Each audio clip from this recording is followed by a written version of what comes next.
Olá, crianças! Vamos iniciar mais uma semana, graças a Deus. Então, vamos começar hoje com a nossa aula de história, tá? Então, quarta-feira da semana passada, nós tivemos o feriado em Novo Horizonte, que foi aniversário da cidade. Então, nós vamos falar isso na nossa aula de história aqui hoje.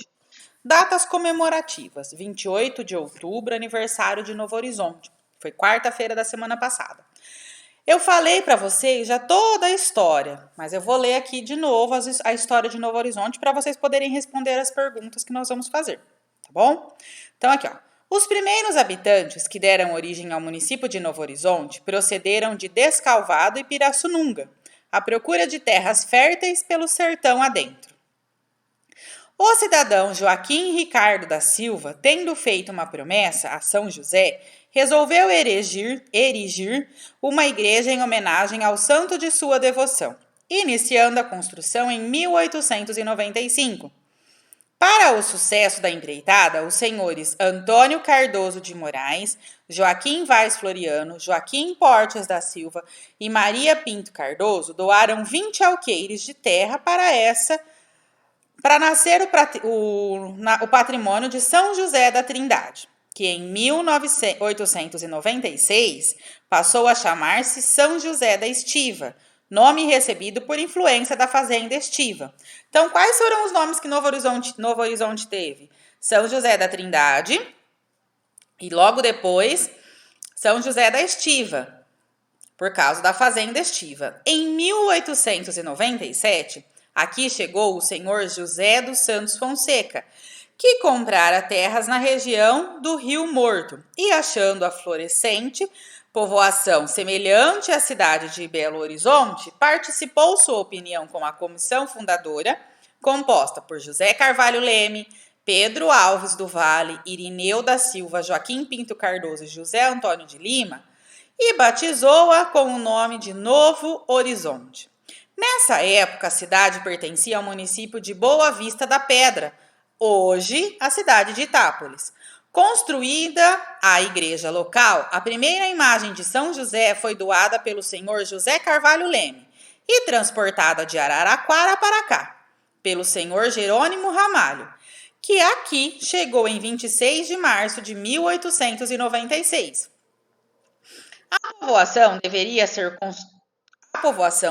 ser construída nas proximidades do Rio Três Pontes, mas a comissão, que são aqueles nomes que eu falei antes, achou melhor um outro local, dando por isso preferência a uma região mais alta, onde se localizava a fazenda Estiva.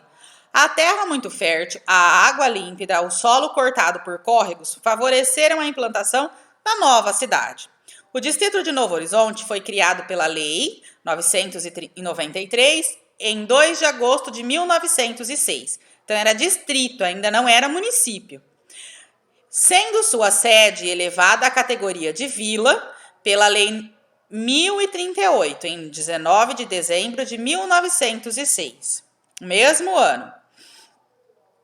A Lei Estadual de 1530, de 28 de dezembro de 1916, 10 anos após, criou o município de Novo Horizonte. Então, em 1916, foi criado o município de Novo Horizonte.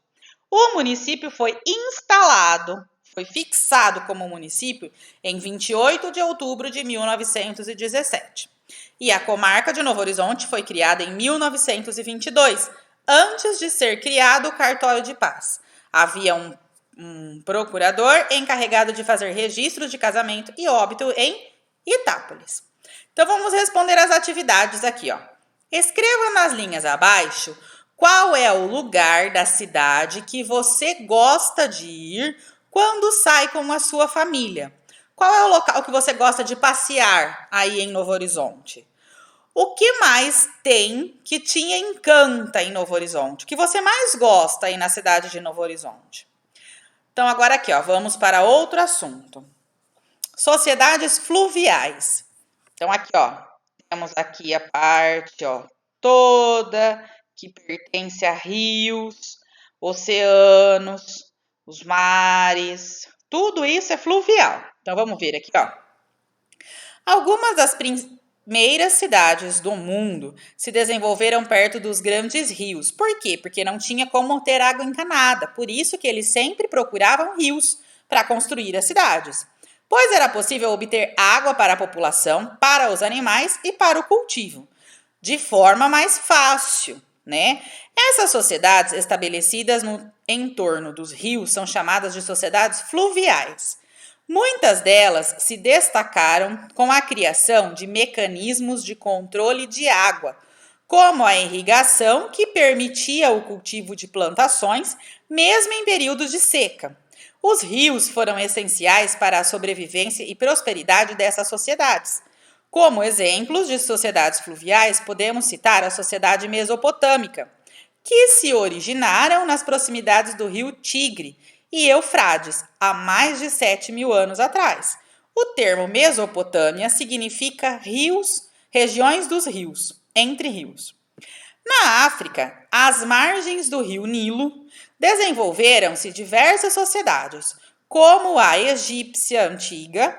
Há milhares de anos, um historiador grego chamado Heródoto afirmou que o Egito era uma dádiva do Nilo, ou seja, ele afirmava que a prosperidade dessa sociedade se devia à proximidade que tinha com aquele rio, principalmente porque os egípcios habitavam uma região de deserto. Se eles ficassem longe do rio, eles iam morrer de fome, de sede, porque sem água você não consegue plantar, você não consegue beber água, você não consegue manter o animal vivo, não consegue fazer nada. Por isso que as sociedades surgiam perto dos rios. Responda com atenção e de acordo com o texto as questões que seguem. O que eram sociedades fluviais? Faça um X na alternativa correta. Eram sociedades estabelecidas no entorno dos rios? No entorno das cidades? No entorno das florestas ou no entorno das plantações? Nós acabamos de falar. O que a sociedade precisava para sobreviver? Era de cidade? Era de floresta? Era de plantação ou era de rio? Há milhares de anos, um historiador grego chamado Heródoto afirmou que o Egito era uma dádiva do Nilo.